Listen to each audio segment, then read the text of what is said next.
Hello, everyone that is watching. Um, Welcome back to another Wikidata Lab. This time, Wikidata Lab number 46 about Wikidata and semantic memory. This presentation will be held by me, Eder Porto from Wikimedia Brasil, and Joana Boteiro from Wikimedia Colombia.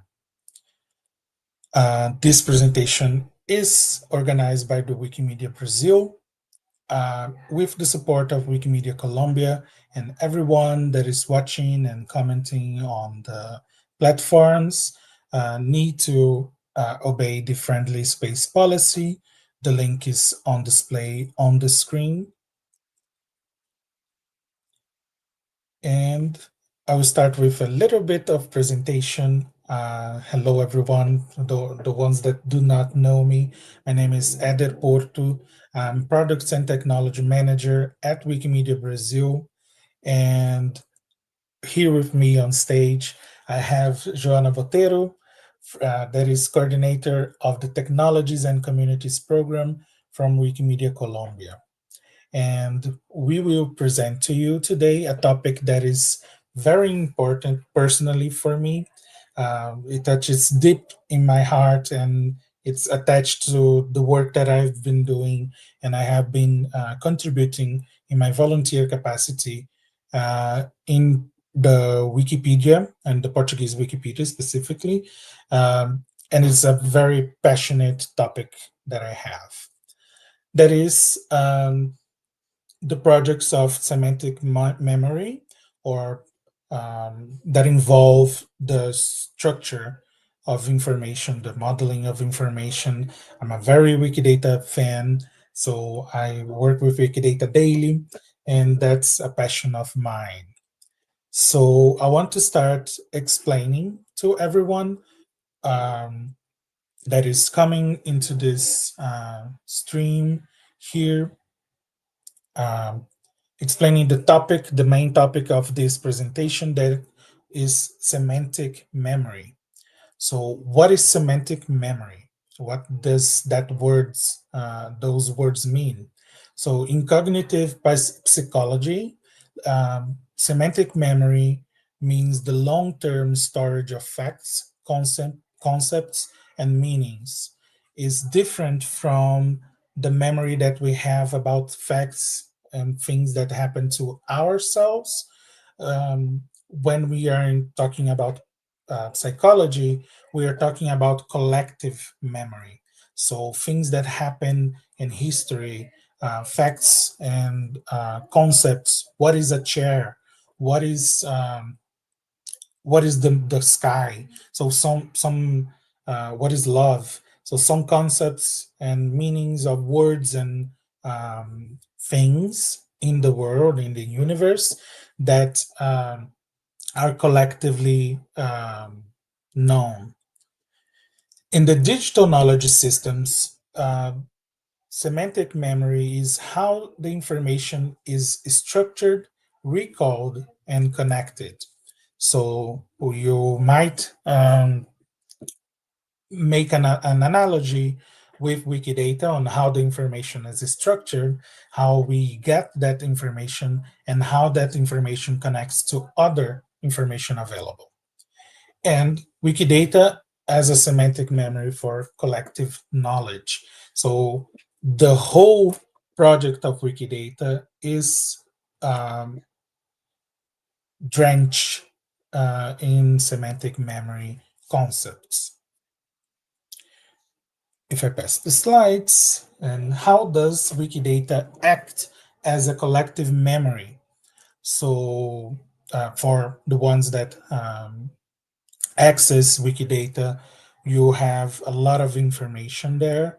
You have items for concepts, items for people, items for articles, for a lot of other topics as well.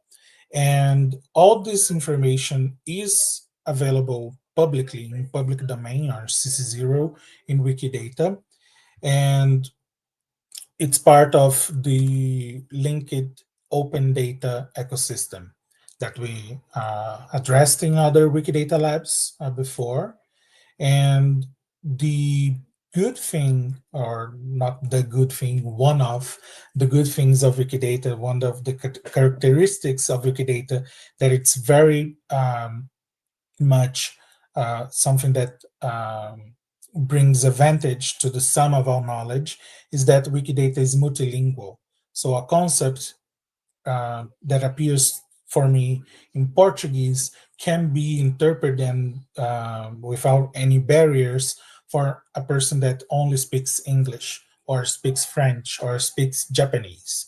So the multilingual fact of Wikidata brings the collective memory of a region, of a locality, globally, to a global scale.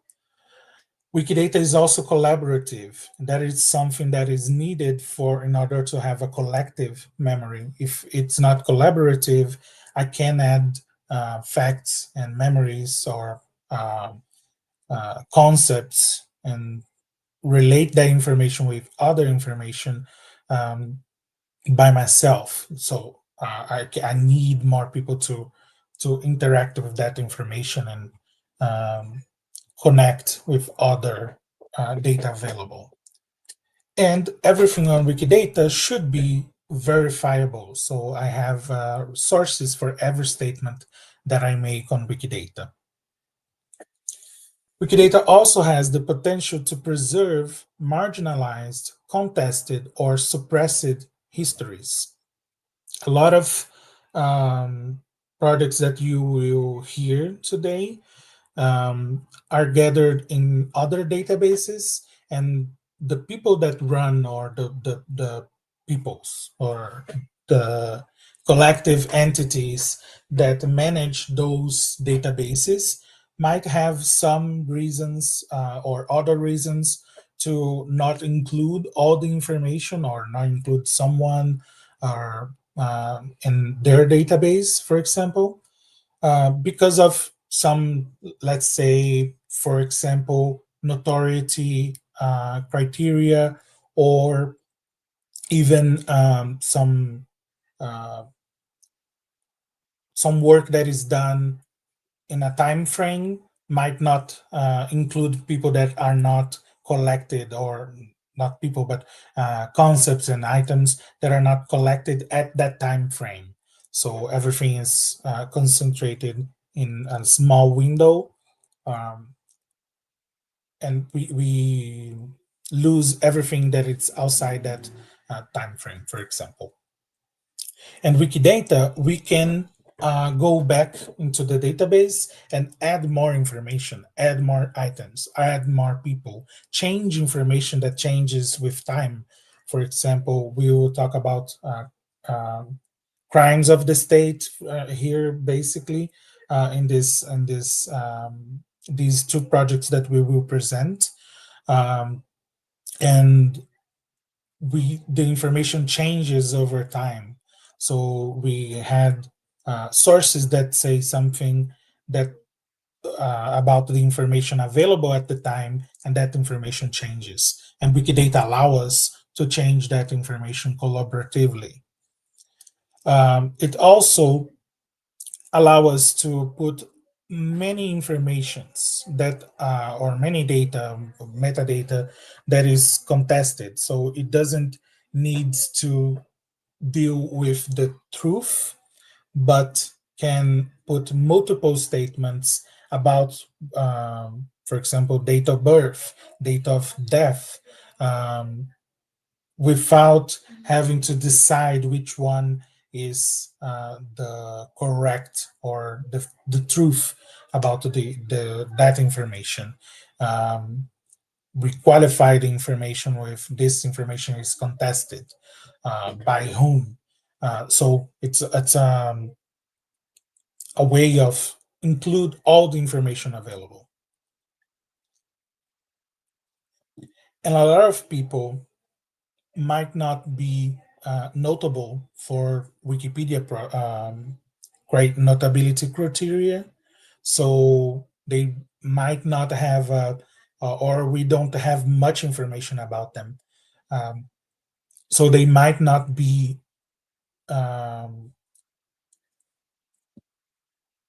might not have an article created about them, but they can be structured on Wikidata because they are um, structured, or we have information that is structured, and that information serves to structure other information. In that case, the crimes of the state.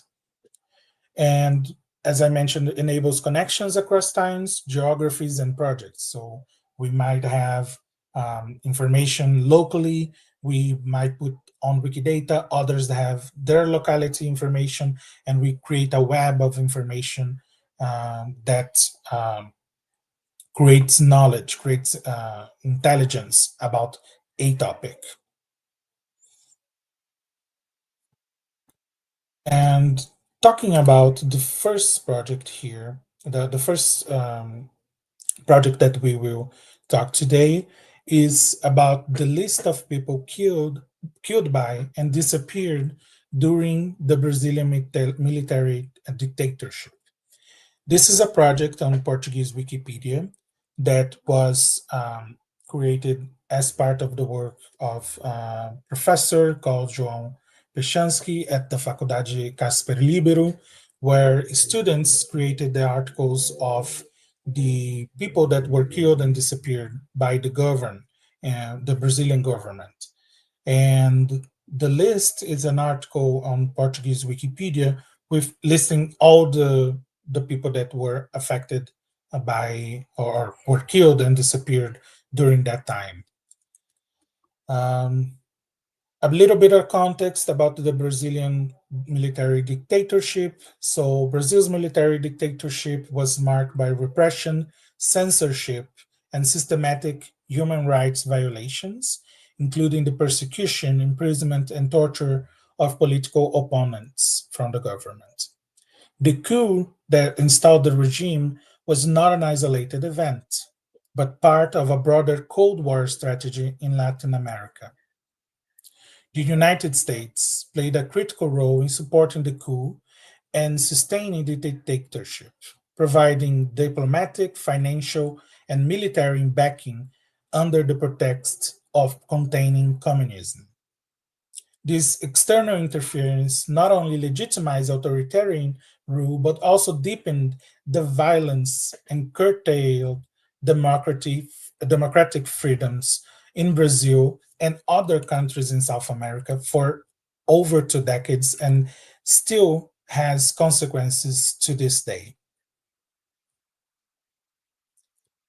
Here is a little bit of the context. I chose an image from Rubens Paiva, whom a lot of people here can remember from the movie I'm Still Here, that won an Oscar.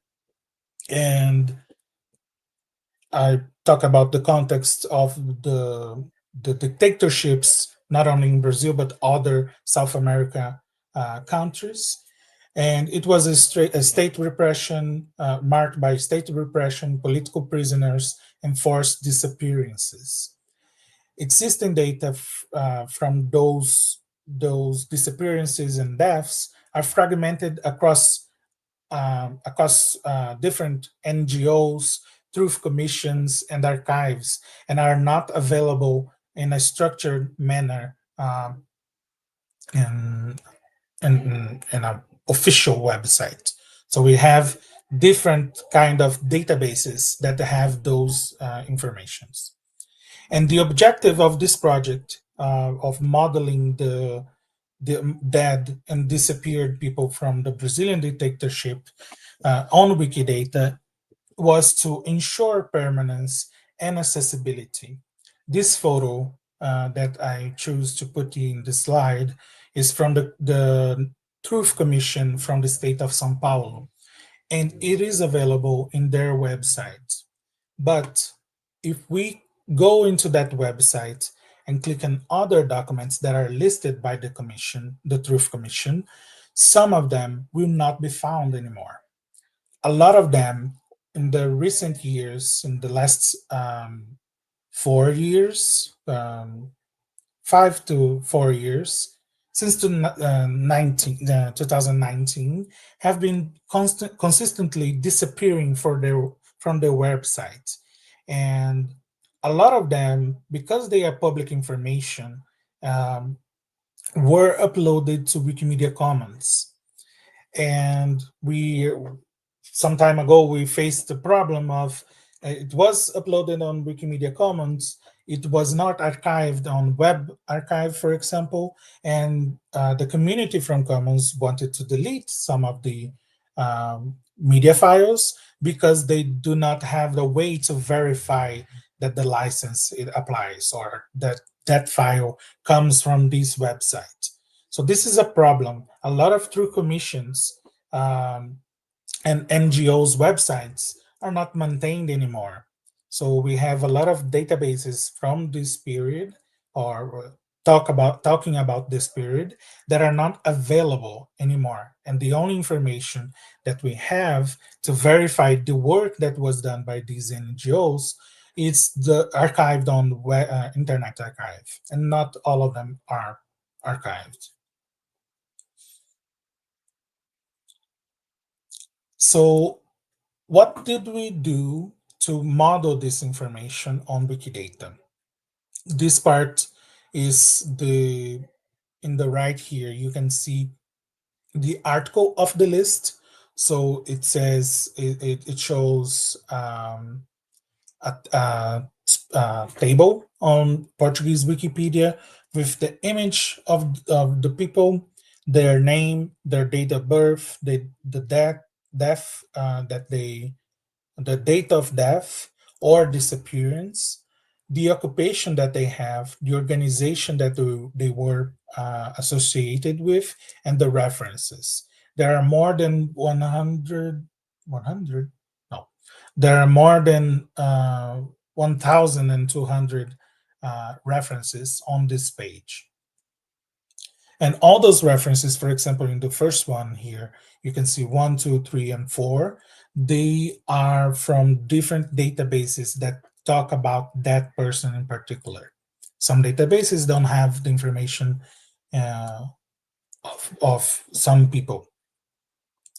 And the way that we did in Wikidata, it was to model the information about the victims, the locations relevant to that person, the information about the assassins, including from the president of Brazil at the time, the president, the dictator at the time, from the people that were directly involved. That this information is available on the National Truth Commission, and we put that information on Wikidata. It's good. It's a good way. We thought at the time it's a good way to model the information that is available to list the people that were involved. Otherwise, it becomes abstract. Who killed that person? The state of Brazil, yes, but who was the person that did it?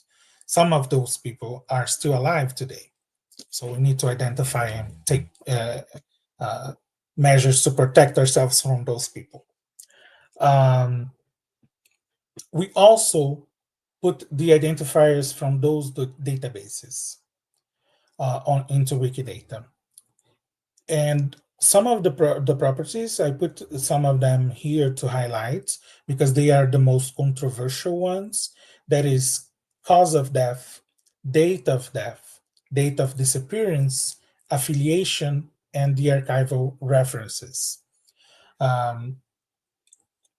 The date of death and date of disappearance is where the line gets blurred because some of those people are dead and we have confirmed that they died at that time, or some of those people we have not found their body, so they are considered disappeared by the state, forcibly disappeared by the state, by the Brazilian government. And so we don't have this precise date of death. We know they died, but their body is not found. So we we don't have a date of death, so we need to put the date of disappearance as an alias for the date of death within Wikidata. With everything, we don't decide on those things. Uh, the information that we put, it's from the source itself. So they don't have the data def. So we don't put the data def, we put date of disappearance. And one of the main challenges that we have, it was that the data, it's incomplete in a lot of the databases that we have access to it. The data is inconsistent on those same databases, and sometimes they are incorrect or there are contradictory records. For example, someone died in 11 or September 18th, and another source says that they died September 19th. So we have contradictory information, but we put every information on Wikidata. And another challenge that we have, it was sensitive nature of biographical data. So who are the parents, where people lived, what is the cause of death. So we refrain from getting too much detail about the cause of death, because that's a sensitive topic. Here's the introduction of the list on Portuguese Wikipedia. That list, it was the first list, automatic list, highlighted. I don't know how to say in English. I didn't research for that, but there are good articles and excellent articles. Those receive a golden star on the Wikipedia. So in Portuguese, it's highlighted articles. It was the first list featured articles. Thank you, João. So featured article in Portuguese Wikipedia, but I am confident to say that it was the first featured list, automatic list on Wikipedias. So all the Wikipedias, because no one had done an automated list on of Wikidata in other Wikipedias at that time.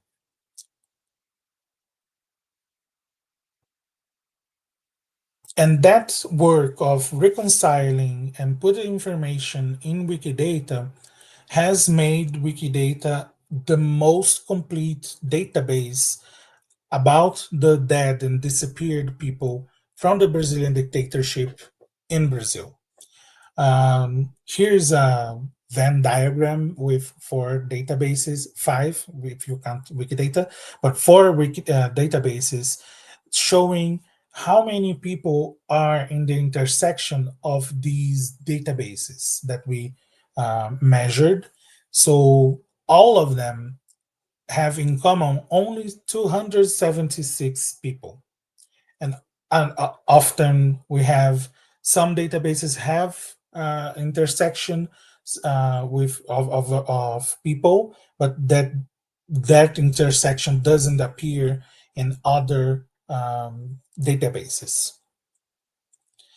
And that leads to the creation of this scientific article, Alves e Peshansky, 2021, where we evaluated the completeness, consistency, and correctness of the information available in 4, in this case 5, databases, or 4 databases compared to Wikidata. And what we found is that Wikidata is the most complete one, the most consistent, and the more accurate or more correct database on this topic. And other databases have different types of different measures for completion, consistency, and correctness that we evaluated in this article. And the reason that we chose Wikidata It was because the data on there is persistent. So it prevents the erasure of memory. Everything is logged into the history of the item.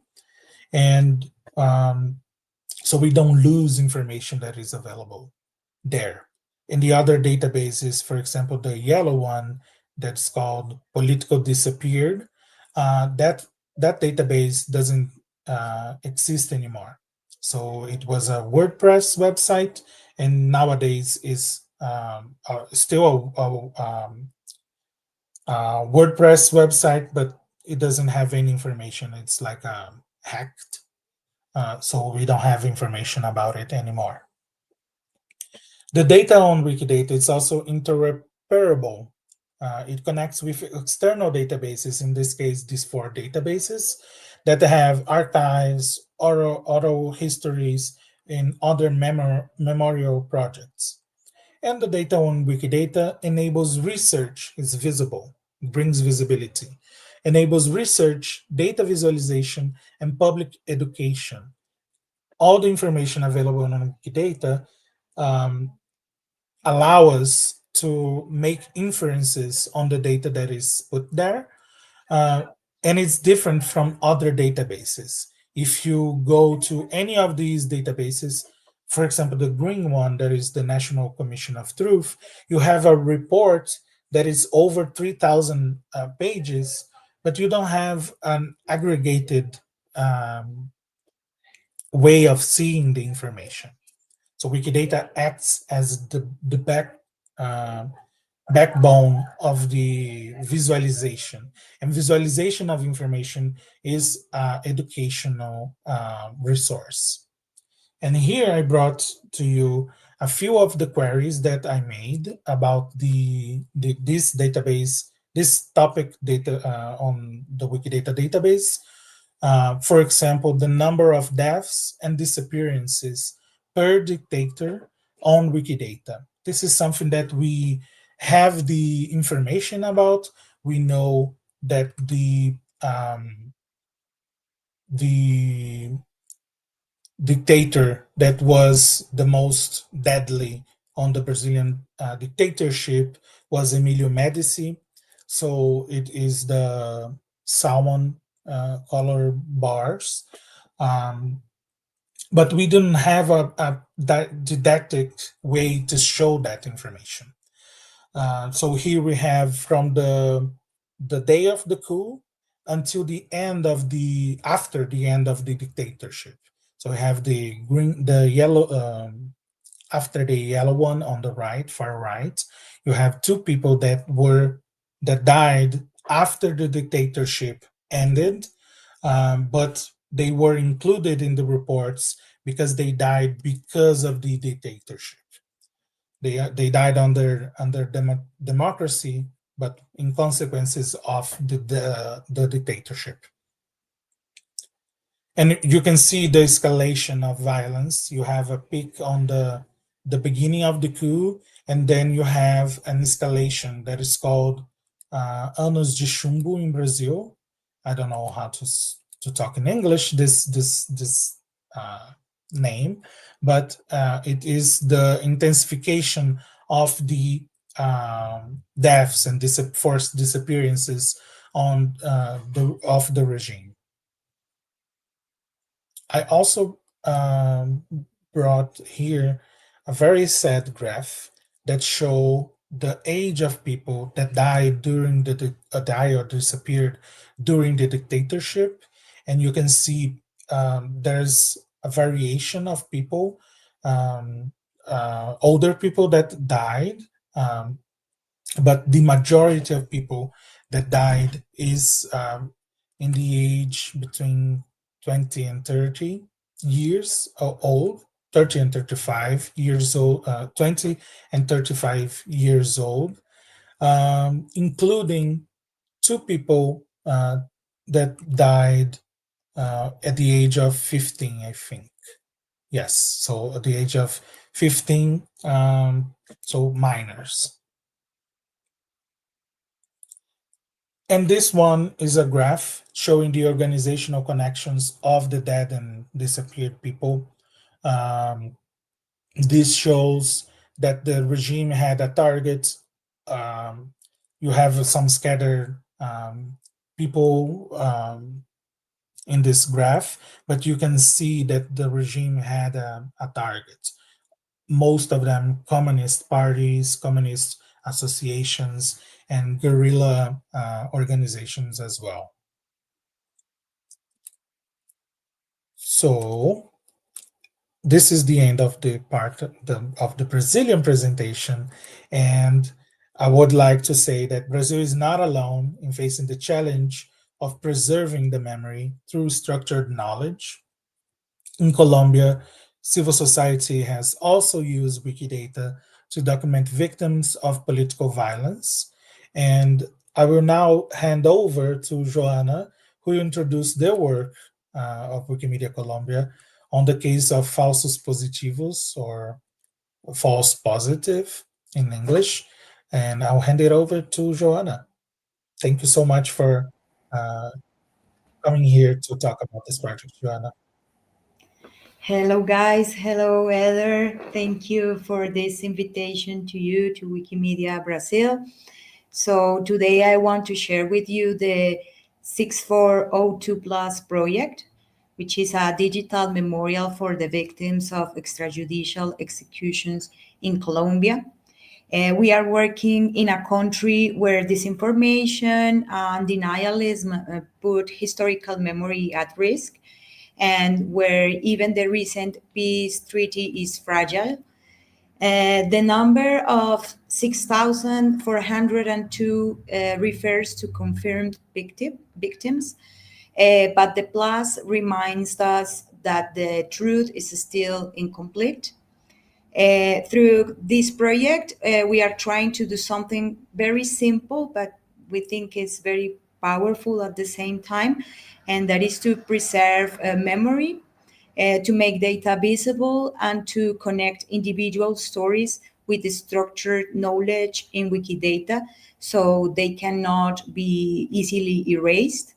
And all this is doing with collaboration, or with collaboration across communities, victims, students, Wikimedians. And the idea is to use open knowledge as resistance against forgetting. We can go to the next slide. So the overall context of the false positives scandal is that between 2002 and 2008, at least 6,400 people, civilians, were executed and reported as combatants by the state. And that produced like a national trauma. We have a justice delaying even now, because it's been almost 20 years and we don't have like a proper justice for these cases. We have a lot of fragmented records, like old investigation that the special jurisdiction for peace is doing, and they're producing like some rulings, and they're calling these autos, like HEP autos. And there's a lot of other investigations and other archives that are very scattered in the internet. And we also have a lot of contested narratives around it. So, for example, today, the HEP, the Special Jurisdiction for Peace, has just published the first convictions against military officers associated with this case. And we have a lot of fragmented records still around these cases. One of the challenges we have in Colombia is that there are no open data sets on this topic. As I already said, the information is scattered in judicial rulings, reports, archives, all fragmented and difficult to use. If you go to the HEP website, you will find that it's very difficult to access to the rulings, to the documents, and it's very difficult to read them. So we understand that it was needed to structure, unify, and preserve the memory through open data. The HEP has like a provisional universe of victims that are these 6,400 people. They're using different databases from different institutions, but as I said, they're not public. So it's a yeah, as I said, it's a provisional universe, and we have to work with that. We can go to the next slide. So our goal was to build a living digital memorial, combining structured data with storytelling and advocacy. We were inspired by the Brazilian project that Eder already presented. We understood that they did a great job doing this all data modeling that we could adapt to the Colombian context. And yeah, as we now know, the mandate of the HEP will come to an end in the coming years, and we do yet know how the information from its cases will be preserved over time. They have their servers, but we don't know yet how they're going to be protected. So in Wikimedia Colombia, we said we wanted to contribute as yeah with our work to preserve all this memory as it is in danger, and the and to make this information and data more accessible and useful to the public. But we also wanted to present not only numbers or data in Wikidata, but also stories, and to cope with this with an aesthetical dimension also. We wanted to design something that could bridge the remembrance and the justice in a better way, in a good way, to be also accessible, more accessible to the public. So that was the birth of this memorial. We can go to the next slide. And so I want to show you the platform. If we can go to my screen. So this is our the website is a prototype, a digital prototype. By this moment is under construction. We have different sections here. In this section, we're trying to explain how is that we are building this.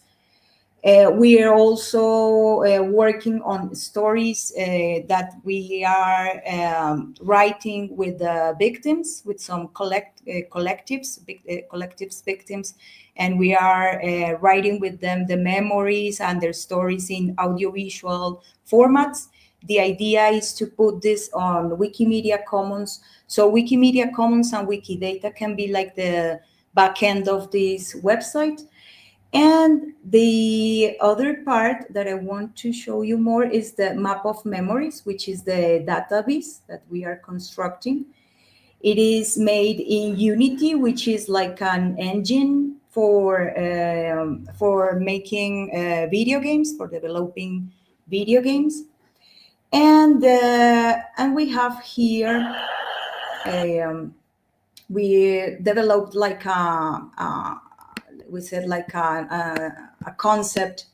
It's like an aesthetic concept we try to develop.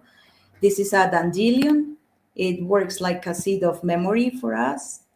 And you can see here the different regions of Colombia: Amazonian, Andean, Orinoquian, Caribbean. And if you interact with the dandelion, you will see that here we have like the different people that we have documented until now. Here in the platform, we can see 137 items, but we have to make an update because this week we are heading to the 500 item. And here what we are retrieving in this memorial is the name of the person. The idea is to have the photograph if we have it here, but we don't have a lot of this information yet. The date of birth, the date of death of the person, and the region where the people or the person was killed. And if you go farther, here we have the information in Wikidata. All the statements are based on the most of them of the on the properties that the Brazilian project used. And here are all the facts related to the person, to the case, to these cases, and the references are heading us or linked to the HEP website, where we can check the information that is displayed here. So this is the overall idea of the of the project. And the idea was also to, like, we seek to preserve memory, enable visualizations for advocacy, and make Colombia's story visible globally through Wikidata, because it's not just data, it's dignity and representation. And the idea is to construct this with different communities in a co-creation frameworks or workspaces. So we have the historical memory collaboratory and the Minga de Datos. Minga de Datos is like a data gathering that we have every 15 days. And yes, we gather together to read the documents and to structure the data and to pull it into Wikidata. And in the historical memory collaboratory, we make other prototypes, and we construct other projects with these data sets and other things that we are doing with historical memory. We can go to the next slide. So how does it work? Our process is a mix of technology and community. So first, we have LLMs that help us extract names and data from judicial autos, from the documents that the HEP produces. Then we have volunteers in our Minga de Datos, I already said, who review and structure the data. They also put the data on Wikidata. And then we pulled all this data set into the front end I already showed you, with Unity and SparkQL queries. And we can go to the next slide, so I can tell you more who is involved in this. So we have this has been a collective work, as I already said. So we have volunteers in Minga de Datos extracting and validating the data.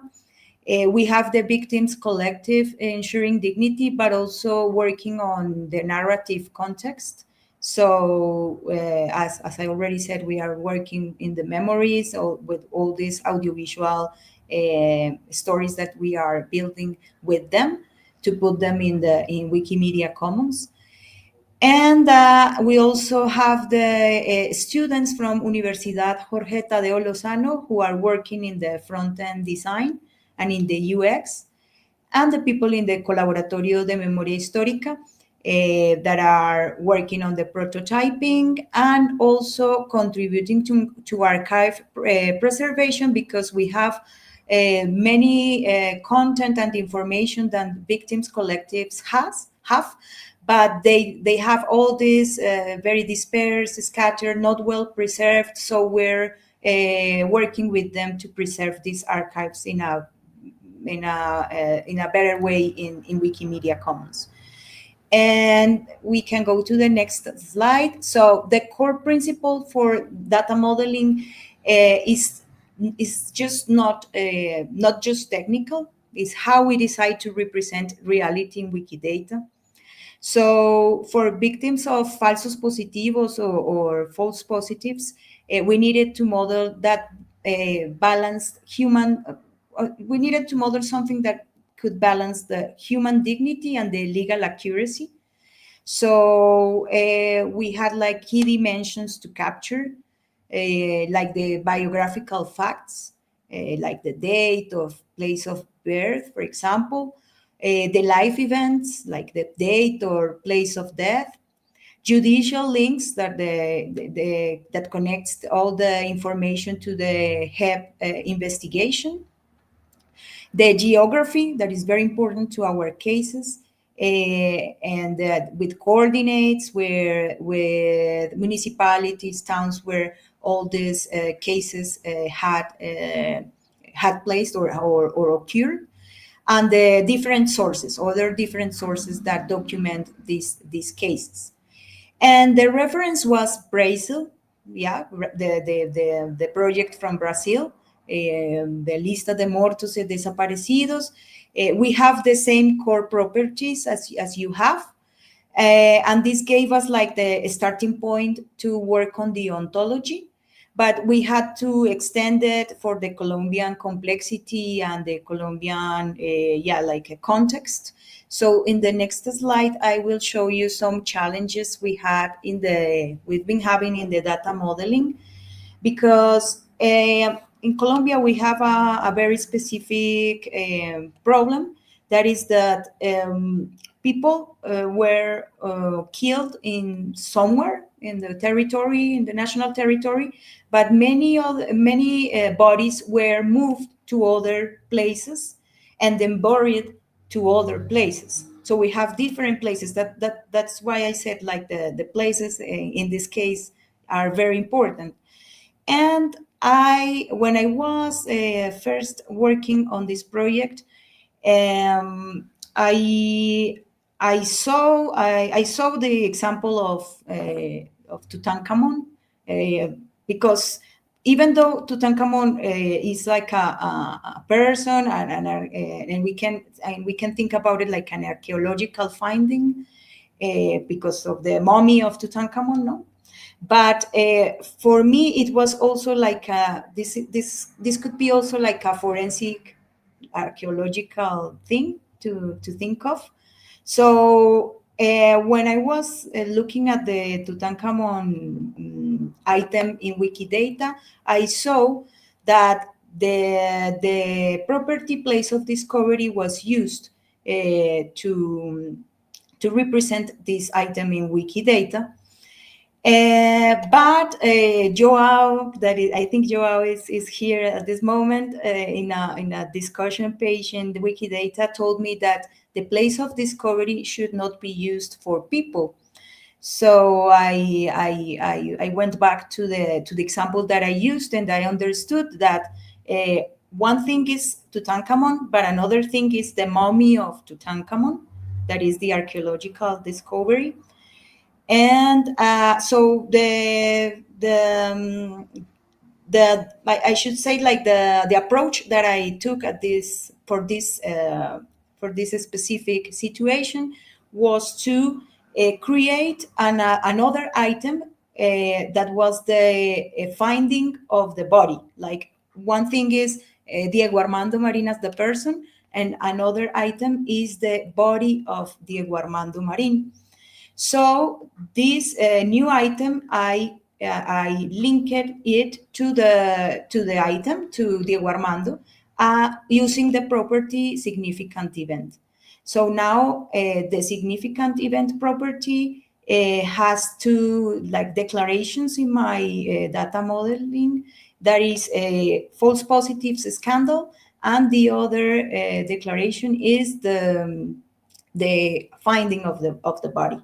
So that is the way I'm coping with this challenge at this moment. You can tell me after in our conversation if you think it's a good way, or if you think I should try another approach.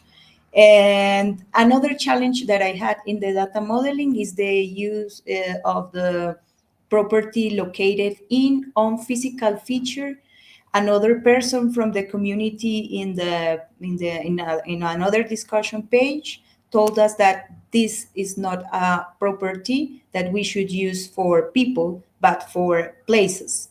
So I was searching another or others properties to use for that, because that property is important to us to link it or to retrieve this information to our web memorial, because as you saw there, we have the regions, the 5 different regions we have in Colombia, and we need to relate the people to the different regions we have here in the territory, in the national territory.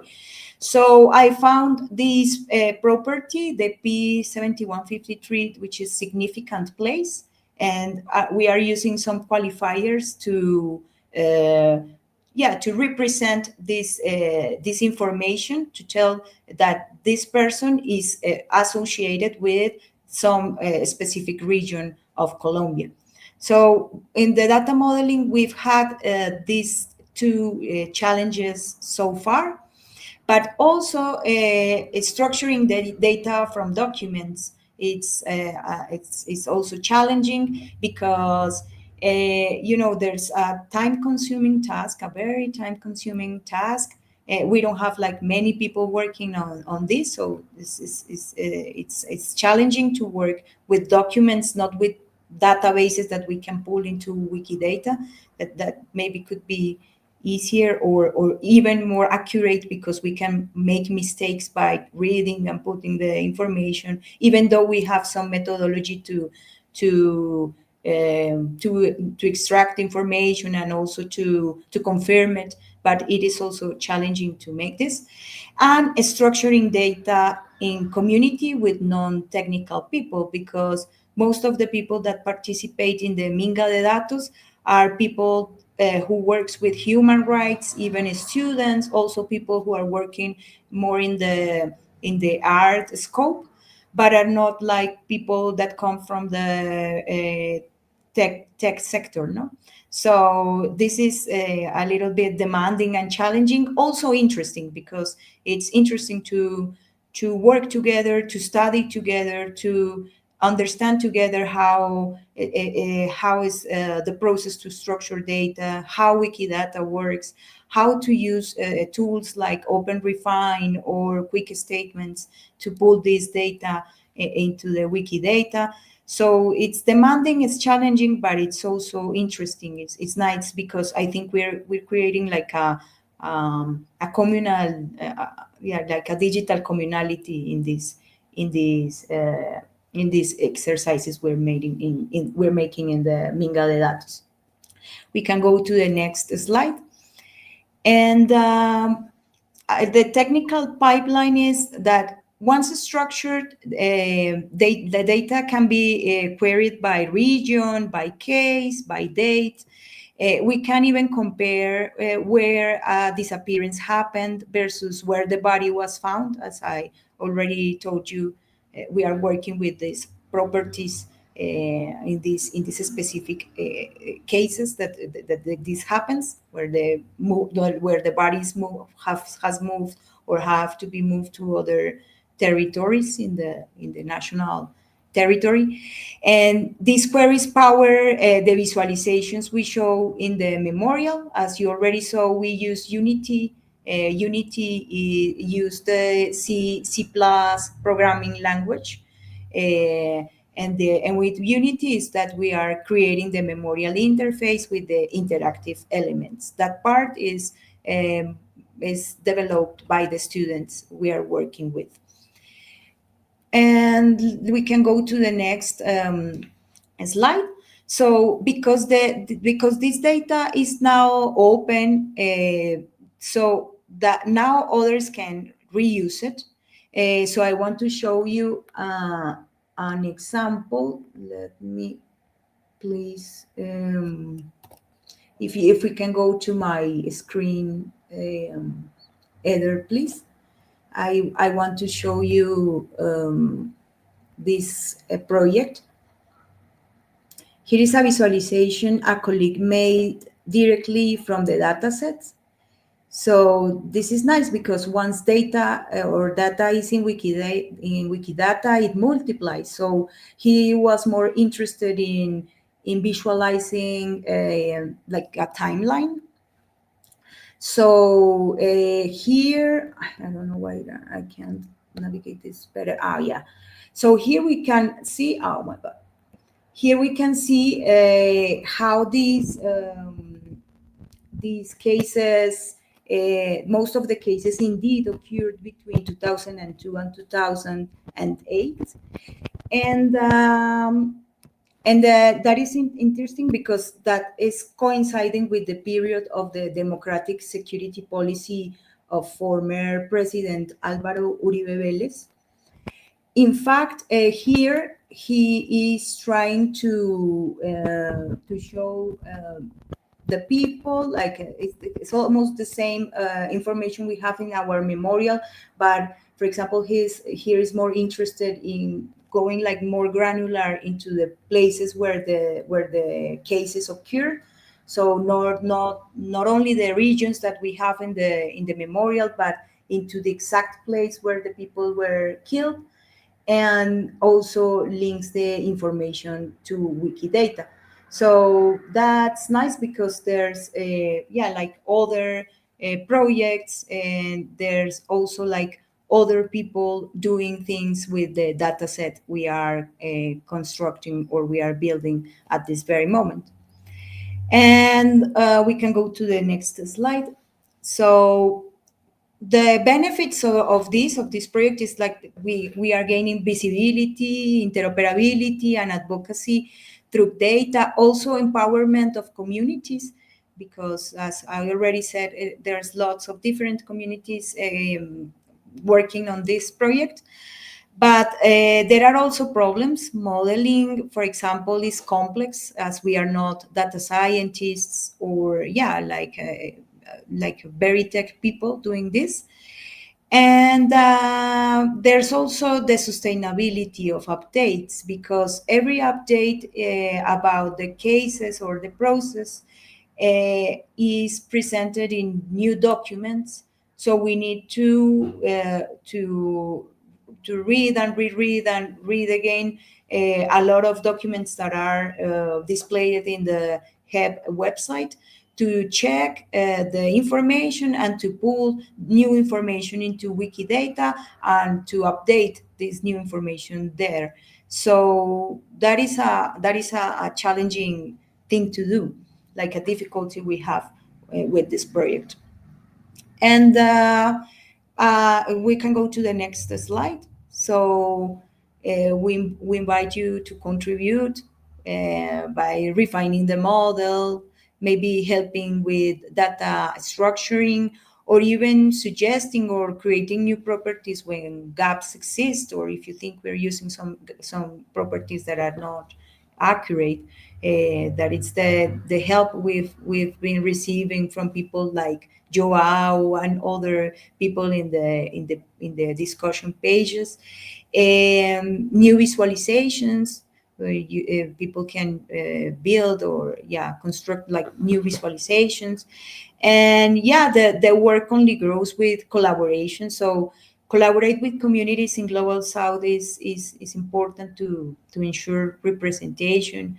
We've been thinking with other colleagues from the region that maybe we can make like a wiki project for the region to try to preserve, to better preserve all these all these initiatives that we have dealing with historical memory, because Brazil has their project, but also Chile, Argentina, Uruguay, Mexico have projects related with historical memory that are very important to our countries. So maybe we can try something like that. I think that could be a good way to contribute and to collaborate more between us.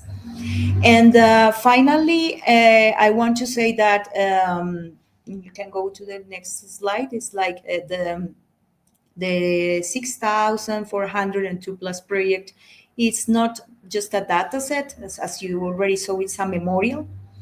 And every item in Wikidata represents a life, a family, a story that deserves dignity. It's not only data, it's all the stories behind these people and behind our countries also. The process of modeling this information has shown us that data is never neutral. No, each property, each connection is also an ethical decision. That's important to take into account. And by opening this data, we create possibilities for advocacy, for new visualizations, for communities to reuse and strengthen memory. And I don't know, I want to leave you with one question, and that is, how can we together ensure these data sets remain alive, not as static websites or monuments, but as living memory? So that's all. I want to thank you so much for this invitation again. And I don't know if there's questions or either, well, yours. Yes. Thank you so much, Joanna. That was a great presentation, and a great project as well. As you said, uh, it's not just a data set, it's a memorial, and has ethical questions involved, and respect to the victims and telling their stories, not just um, like putting the information, but qualifying it. The work that you are doing with the victims, the families of the victims, it's, I think, very applaudable, um, and it's something that we need, um, in order to keep this project, uh, as you said, living memory. And I'm really like the platform, and I have some questions about the project, but I will respect the audience and ask their questions first. So the first question is from João, and he says, what would be the challenges to do a shared joint ontology guideline and shared documentation for dictatorship related human rights violations in Latin America and the Caribbean? Um, you mentioned the like creating a wiki project, but I wonder if you have a more in-depth question or in-depth response to this question. That is a huge question because, yeah, I think we need to understand what is the state of the art, to say so, in the whole Latin American region, no? Because um, we now, this project is based on the Lista de Muertos y Desaparecidos, so we have many things in common, as we already used many of the data modeling that you developed, no? But we need to know, we have, for example, the people from the La Plata, Universidad de La Plata. They have documented a lot of stories and cases about the students and the professors disappeared in the context of the dictatorship in Argentina. But we don't know yet what is the ontology they're using in Wikidata. In fact, I think they're just having like Wikipedia articles and other information in Wikimedia Commons. And in fact, I think they want to develop an ontology. So I think the challenges are that we even that we have like many things in common. We have other a lot of differences between our countries, and we need to understand what that differences are. No, for example, in Colombia, we had to cope with the problems with about modeling the places where the bodies were moved, but we don't know in Argentina what other challenges they're having with the data modeling. So I think a good way to start is to understand what can be the same properties to use, the same properties like if we can construct or build like a battery of properties, something like this, like properties that are common to the different countries, and try to analyze like each one of the cases we have to understand what are the differences and to document this and try to make the like other four ontologies for the specific cases in the countries. So the challenges are that even though we have many that our history has many things in common, there we have also many specificities that we have to take into account.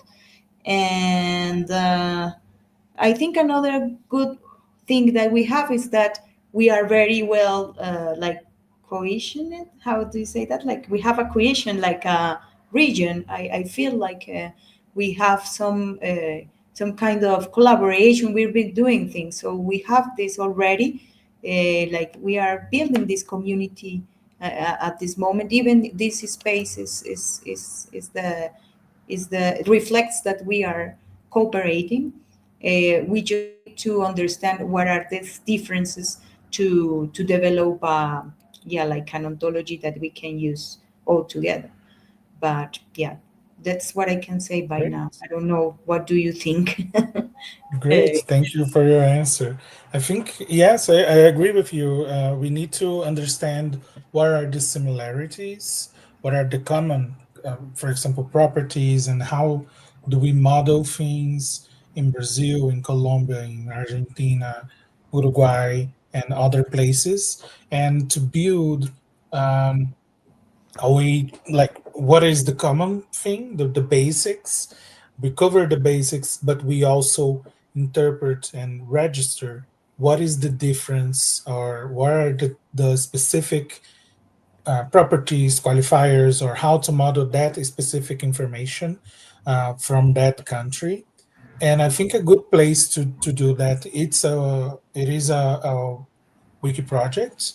We can create a wiki project page on Wikidata and start registering all the properties from the modeling from that are present on Wikidata, and do a like documentation of the not the process, because there's the challenge of getting the information, but once it's structured, how do you model it to be on Wikidata? I think wiki project is a great way to do that and to coordinate, and we can create that and ask people to join, people that are working. You mentioned the people from University of La Plata, um, and that's a good way to engage, I think, in this process of documentation, and can serve as a guideline, as João is mentioned here,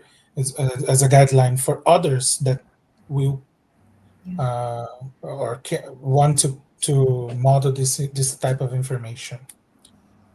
I think it's a good way to proceed. I have another question again from João. We have congratulations from Alexander as well, but we have another question from João, that could you please explain more how this project was connected to educational activities in Colombia, please, and what were the learnings, were the challenges? And I will go beyond that question and ask you about specific about the victim associations and the victims that are participated in the process of um, telling the stories of people on the data set.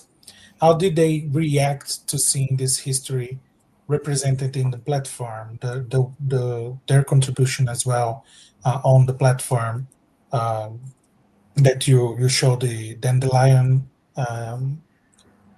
How did they react to that, or how did they perceive that? that the work, that history on the platform. Okay, I will go first by the victims. We as we are collaborating and working with them very closely, and we have like gatherings every month, so they are helping us, and they're participating in the co-creation process.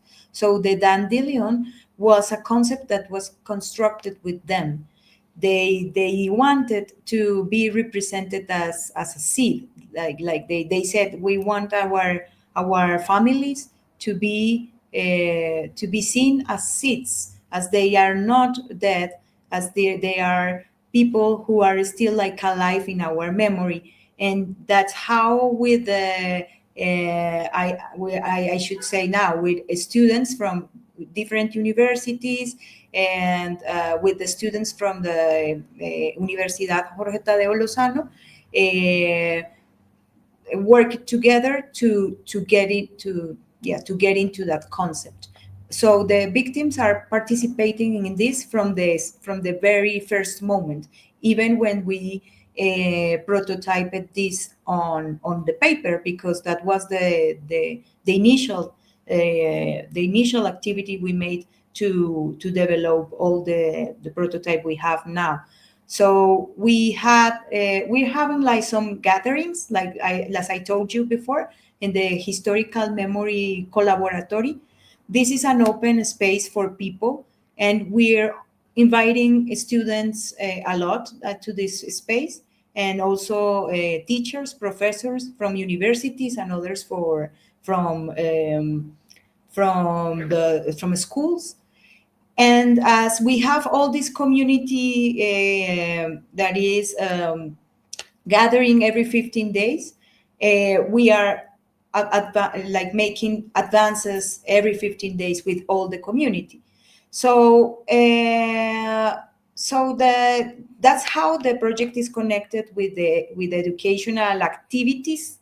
But I don't know if you're asking like how we educate with the platform, because that is something that we want and plan to do when the platform is more developed. But by now we are just gathering different people, like students, professors, educators in a broad way of thinking of it, people working with human rights, and the victims, all working together every 15 days or every month. We gather to check how the process is going, if we agree with the concepts that we are developing, with the technologies we are using.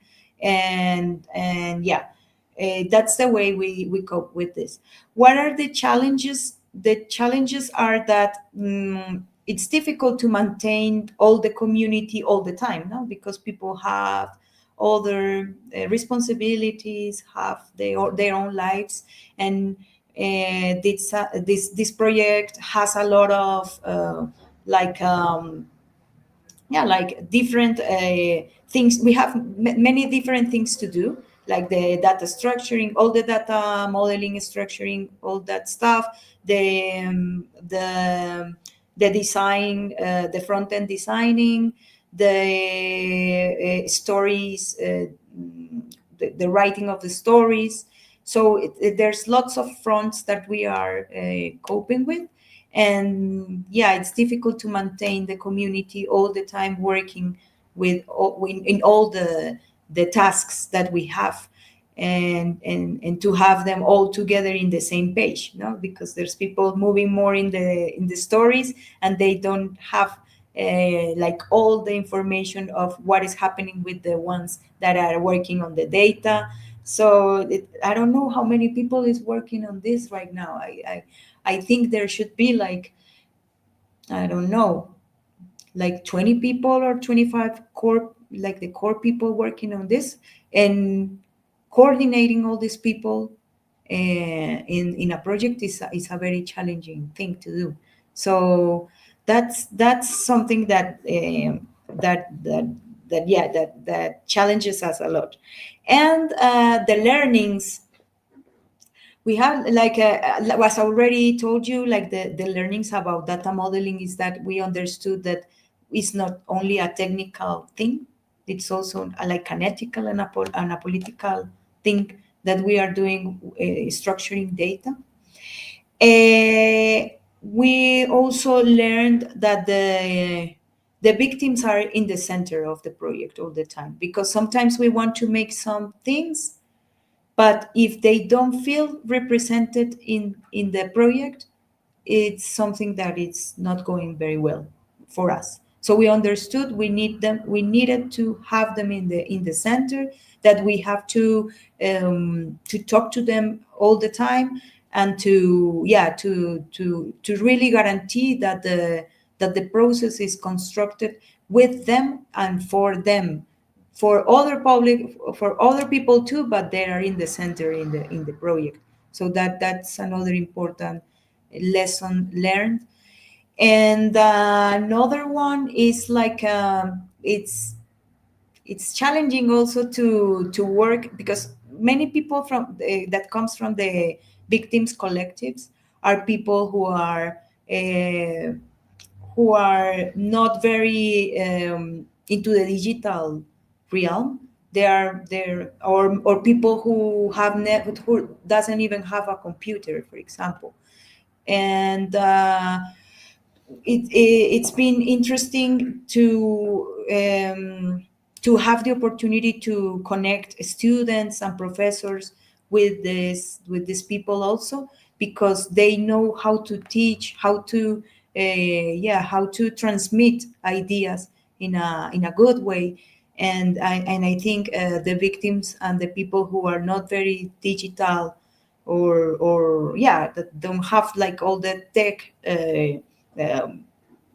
like all the tech ideas clear about all, are very well related with the teachers and with the students who can help to understand better the process and the project. So yeah, I can say that by now. Mm. So you mentioned students and teachers. Are those voluntary or are in like a education program? Like the teacher says, "Oh, this is part of the grade that you will be receiving," or are all of those voluntary? No, some of them are volunteers, but the students from the Jorge Tadeo Lozano University, they are doing this as part of a project, of a class project. And the idea, we started with the first cohort the last semester, and now we are working with another group, and the idea is to work with different groups who comes to the class in the different semesters, to make iterations of the memorial, and to maintain the UX design and the platform, the front end. So those students are attached to a grade, and there's other students. Most of the students that are working with us in the Minga de Datos are volunteers. All of them are volunteers from different universities. Great, thank you.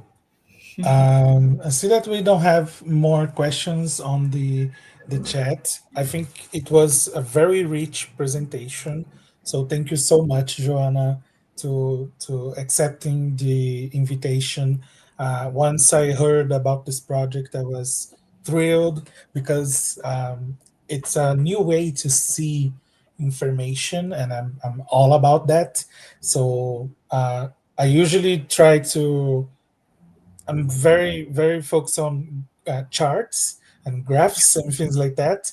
So it's good to see an initiative that not only presents that and put information that allow us to see aggregation data, make inferences on the available information, hold people accountable, putting their information like you mentioned about the crimes of the state, but also seeing the way that you ethically and so thoughtfully. I think there is a word in English to that, like very complete way and very well thought way to address such a difficult topic and um, a topic that has so much um, impact on people's lives, on how to address their histories, the the the stories that people had, and how to model that information. I think the part of that where you say about the collecting histories and working with the victims and the victims' families, it's such an inspiration for us here in Brazil. I think in the movement, the whole movement, because it's a very good way to how, and that brings all kinds of discussions like notoriety criteria, how to store that information so it doesn't get lost, how to model the information in Wikidata, in Wikipedia, in Wikimedia Commons. So I'm very thankful that you come to this presentation to present to us this project that I think it's very good project, and just want to thank you so much. No, thank you. I'm very honored to be here because, as I said in all this presentation, the project from Brazil, the Lista de Mortos e Desaparecidos, for us was the project that paved the path for us. And I'm very honored to be here because, yeah, I admire you so much. I admire a lot this project, and I'm very happy that now we have these projects in common that are constructed over a common ontology in some kind of way. And yeah, for me, it's just, yeah, I'm very honored and very thankful for this invitation. Thank you so much. Thank you all that appeared here today and made comments on the chat. And here is our names and usernames. If you need information, if you want to trade information or send a message about this project, send us a message on Meta, Wikidata, on Wikipedia. And we will respond. And let's create this page of the Wiki project. Let's create this Yes, Wiki project so we can start modeling the information or registering the modeling of information. Thank you nice. so much. Have Thank a you. great day. Have a great Bye. day. Bye bye.